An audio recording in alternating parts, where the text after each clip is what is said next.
My name is Vanessa Carter. I'm 27 years old. When I was 20, my parents stood in front of 300 people at my sister's college graduation and said into a microphone, "We should have stopped after her. Our second child is useless." The room laughed. My sister laughed. I didn't. I walked out of that auditorium in Boston, and I never spoke to them again. Not for holidays, not for birthdays, not for 7 years. Then 3 months ago, my phone lit up with a number I didn't recognize. "Come home. Your sister has..." They didn't finish the sentence. They didn't have to. They didn't know I'd spent those 7 years building a life they couldn't touch, becoming exactly who they said I'd never be, and when their perfect daughter fell apart, I was the only one who could catch her. Let me take you back. The Carter family, 47, Maple Street, Newton, Massachusetts. Perfect house, perfect lawn. My father, an accountant. My mother, a school principal. 2 daughters. From the outside, flawless. Inside, a hierarchy. Emily was born in 1996. I was born in 1998. 2 years apart, worlds apart. Emily made Dean's List every semester. I worked 2 jobs to keep a decent GPA. Emily was student body vice president. I went to class and went home. Emily had scholarships. I had loans. But the worst part wasn't school. It was dinner. Every night, same table. Emily at my father's right, me at the far end. Close enough to help, far enough to forget. "Emily, tell us about your leadership role." "That's my girl," my father would say. Then he'd glance at me. "What are you struggling with now?" I stopped answering. I started counting. "Why can't you be more like your sister?" 47 times. I wrote every one down.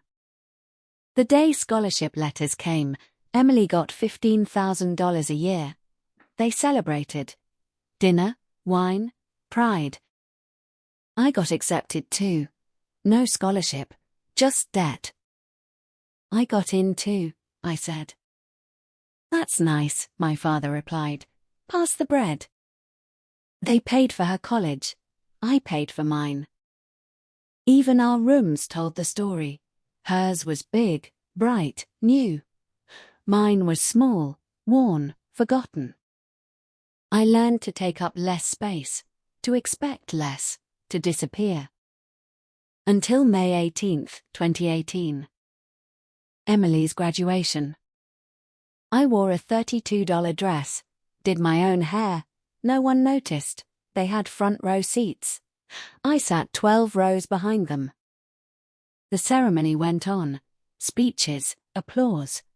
I watched my parents, waiting for them to look back. They didn't. Then they were called on stage. "Emily has always been extraordinary," my father said. "Honestly, we should have stopped after her." People laughed. He leaned into the mic. "Our second child is useless." The room exploded with laughter. My mother smiled. "At least one of them makes us proud." Emily stood there laughing too. I sat frozen, hands shaking, unable to breathe.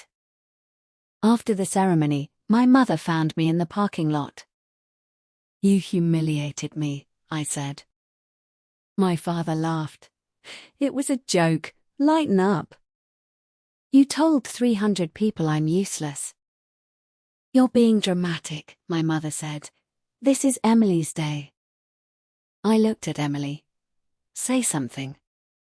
She sighed. "You know how they are. They didn't mean it." That was the moment I knew. I was alone. "I'm done," I said. They walked away like nothing happened. That night, I blocked all of them. No calls, no texts, no apologies. I built my life from nothing.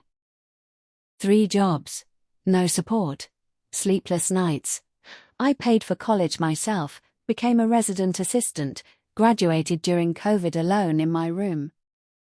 No one from my family even knew.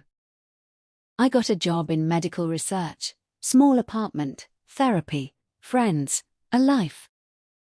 Slowly, I stopped feeling like the useless one.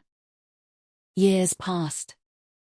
Then, February 11th, 2025. My phone rang. Vanessa, it's your mother. Silence. It's about Emily. She's not well. We need you. You need me? After 7 years? She's in trouble. Pills, needles, she won't listen to us. I laughed bitterly. Why would she listen to me? I'm the useless one, remember? They never apologized, not once. But I couldn't ignore it. The next day, I called back. They told me everything. Car accident, painkillers, addiction, job lost, isolation. Then my mother said something worse. Maybe she reached out to you. Are you blaming me? We don't know what happened. I hung up. But I couldn't let it go. I went back. Same house, same smell, same silence. No photos of me anywhere. They had erased me. I went upstairs to Emily's room. She looked broken, thin, pale, shaking. We sat on the floor. I didn't want you to see me like this, she said. Like what? Like you, a failure. You're not. She broke down. I'm sorry, I laughed that day. I never defended you. I stayed quiet. Then she said something I didn't expect. Being the favorite wasn't a gift, it was a cage. Perfect grades, perfect life, no room to fail. The pills made it quiet, so she kept taking them. She showed me emails she tried to send me, asking for help. I never got them. Wrong email address. Changed. By our parents. They kept us apart. Even when she was drowning. I went downstairs furious. You changed her contact. We were protecting her, my mother said. From me? You hadn't spoken in years. You didn't think I'd help, or you didn't want me to. Silence. You broke both of us, I said, just in different ways. Then, I set the terms. I'll help Emily. Real treatment, 90 days, you'll pay, you won't interfere. They didn't argue. They couldn't. I found a rehab center, drove her there myself. On the way, she asked, "Do you hate me?" I did, not anymore. Why? Because we were both victims. She cried. I'm sorry I didn't save you. I'm here now, I said. She went into treatment. For the first time in 7 years, we hugged. She stayed 90 days. We did therapy together, talked about everything. Neglect, pressure, pain. Different cages, same damage. She got better. 6 months sober, then more. We started rebuilding. Slowly. Slowly. Not the same sisters, but something real. My parents? No contact. They send cards. I don't open them. I didn't go back for them. I went back for her. And for myself. Because I needed to know I could face them and not break. I could.